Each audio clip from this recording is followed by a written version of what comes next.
السلام علیکم ورحمۃ اللہ وبرکاتہ۔ الحمد للہ وحدہ والصلاة والسلام علی من لا نبی بعدہ، اما بعد۔ ان ابی مسعود عقبۃ بن عمرو البدری رضی اللہ تعالی عنہ قال رسول اللہ صلی اللہ علیہ وسلم: یا ایھا الناس ان منکم منفرین فأیکم اما الناس فلیعجز فإن من ورائه الکبیر والصغیر وذا الحاجہ او کما قال علیہ الصلاۃ والسلام، متفق علیہ۔ حضرت ابو مسعود عقبہ بن عمر بدری رضی اللہ تعالیٰ عنہ بیان کرتے ہیں کہ ایک آدمی رسول اللہ صلی اللہ علیہ وسلم کے پاس آیا اور عرض کیا کہ اے اللہ کے نبی صلی اللہ علیہ وسلم، فلاں شخص کی وجہ سے میں نماز میں پیچھے رہ جاتا ہوں،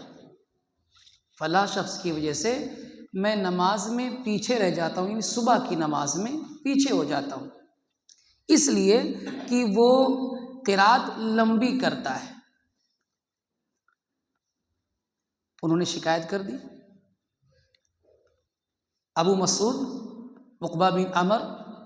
بدری رضی اللہ تعالیٰ عنہ جو اس حدیث کو، اس واقعے کو بیان کرنے والے ہیں، وہ کہتے ہیں کہ میں نے آپ صلی اللہ علیہ وسلم کو اس سے پہلے اتنا غضبناک ہوتے ہوئے نہیں دیکھا تھا جتنا غصے کا اظہار آپ صلی اللہ علیہ وسلم نے اس مرتبہ بیان کرتے ہوئے، نصیحت کرتے ہوئے لوگوں کے سامنے پیش کیا۔ آپ صلی اللہ علیہ وسلم فرمایا: یا ایھا الناس، اے لوگو، انا منکم منفرین، تم میں سے کچھ لوگ ایسے ہیں جو نفرت دلانے والے ہیں، ایک دوسرے کے دلوں میں نفرت پیدا کرنے والے ہیں۔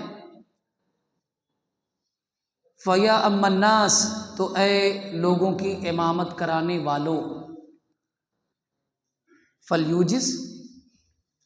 نماز کو مختصر کر کے پڑھو۔ امامت کرانے والوں، نماز کو مختصر کر کے پڑھو۔ کیوں؟ کیونکہ امام کے پیچھے بڑے لوگ بھی ہوتے ہیں، چھوٹے لوگ بھی ہوتے ہیں، یعنی بڑی عمر کے بھی ہوتے ہیں، چھوٹی عمر کے بھی ہوتے ہیں، وذا الحاجہ، اور ضرورت مند بھی ہوتے ہیں۔ بعض روایتوں میں اور الگ الگ واقعے میں باقاعدہ بتایا گیا ہے کہ اس میں کچھ لوگ ہوتے ہیں جو کام کر کے آتے ہیں، تھکے ہوئے رہتے ہیں۔ اب اس حدیث سے جو بظاہر مسئلہ معلوم ہوتا ہے، پہلے میں اس مسئلے کو بیان کرتا ہوں، پھر اس کے بعد میں چند نصیحتی باتیں آپ کرتا ہوں اس حدیث کی روشنی میں۔ اس سے ایک مسئلہ تو یہ معلوم ہوا کہ ہم جب نماز ادا کریں، یا جو بھی نماز پڑھانے والا ہو کہیں کا بھی، جب وہ امامت کر رہا ہو تو وہ مقتدیوں کا خیال کرے، نماز بہت لمبی بھی نہ کرے اور بہت جلدی میں بھی نہ ادا کرے۔ اور یہ صرف تلاوت کے بارے میں ہے۔ اختصار کرنے کا مطلب یہ نہیں کہ آدمی رکوع سجود میں کمی کر دے۔ رکوع ہے، سجدہ ہے، قومہ ہے، قیام ہے، یہ سب اچھے طریقے سے رک کر اطمینان کے ساتھ کرنا ہے، جلد بازی میں نہیں کرنا ہے۔ اختصار کا مطلب یہ نہیں ہے۔ اختصار کا مطلب تلاوت بہت لمبی نہ کریں، تاکہ پیچھے جو لوگ ہوں، کچھ نئے لوگ آئے ہوں، کچھ مسافر آ گئے ہوں، کچھ تھکے ہوئے ہوں، کچھ ضرورت والے ہوں، تو ان کو دشواری ہو۔ اختصار کے ساتھ کام لیں۔ آدمی جب اکیلے تنہا نماز پڑھے تو جتنی مرضی آئے، لمبی پڑھے، چھوٹی صورت، بڑی صورت، اپنے طاقت کے حساب سے۔ حالانکہ آپ دیکھیں گے نبی صلی اللہ علیہ وسلم کا معمول، تو آپ صلی اللہ علیہ وسلم سورہ طور بھی پڑھتے تھے، سورہ قاف بھی پڑھتے تھے، 60 آیت سے لے کر 100 آیت تک کی تلاوت کیا کرتے تھے۔ سورہ مومنون کی 3 رکوع آپ صلی اللہ علیہ وسلم تلاوت کیا کرتے تھے، اور طوال مفصل جو سنن نسائی کی روایت ہے، سورہ حجرات سے لے کر سورہ بروج تک کے درمیان کی صورتوں کی تلاوت کیا کرتے تھے آپ صلی اللہ علیہ وسلم صبح کی نماز میں۔ لیکن اس کے باوجود بھی جب اس طریقے کی بات پیدا ہوئی تو آپ صلی اللہ علیہ وسلم نے کہا کہ آپ ان کو ان کا خیال کرنا ہے، ان کی رعایت کرنی ہے۔ تو اس سے ایک مسئلہ ہمیں یہ معلوم ہو گیا۔ اب دوسری بات جو ہم اور آپ کو یاد رکھنی ہے اور سمجھنا ہے اس فرق کو، کہ دیکھیے آدمی اگر ایک جمعیت اور جماعت میں رہ رہا ہے، ایک اسلامی معاشرے میں رہ رہا ہے، اور رعایا کے اندر یا رعایا کے ادنا درجے کے حاکم کے اندر اگر کوئی کمی دیکھتا ہے، غلطی دیکھتا ہے جو شریعت کے خلاف ہو رہا ہے، جو معاشرے کو نقصان پہنچا رہا ہے، جو دین کو نقصان پہنچا رہا ہے، اس کی شکایت بڑے آدمی سے کر سکتا ہے، اور یہ غیبت نہیں ہے، یہ چغلی نہیں ہے۔ کوئی دین کا کام ہو رہا ہے، کوئی کمی کر رہا ہے دین کے معاملے میں، جیسے مثال کے طور پر میں ہوں،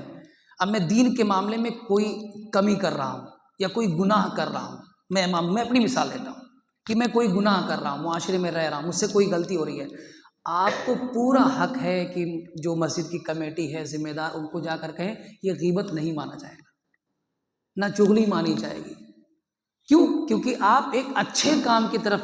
رہنمائی کر رہے ہیں، آپ ایک نیک کام کی طرف رہنمائی کر رہے ہیں کہ فلاں شخص کے اندر دینی معاملے میں، شرعی معاملے میں یہ کمی کوتاہی ہو رہی ہے تو اس پر توجہ دی جائے، تو یہ غیبت نہیں ہے۔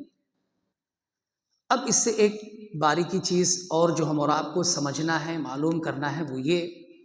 کہ آدمی بسا اوقات کسی بھی دین کے معاملے میں غیرت مند زیادہ ہو سکتا ہے، یہ آخری بات ہے، اس کو سمجھ کر اٹھیے۔ آپ صلی اللہ علیہ وسلم کتنے حلیم، کتنے بردبار اور سلجھے ہوئے تھے نا، روئے زمین پر اب ایسا کوئی نہیں آئے گا نا، ہم اور آپ جانتے ہیں، لیکن راوی حدیث نے کیا بیان کیا کہ آپ صلی اللہ علیہ وسلم کو میں نے اس سے پہلے اتنا زیادہ غضبناک نہیں دیکھا۔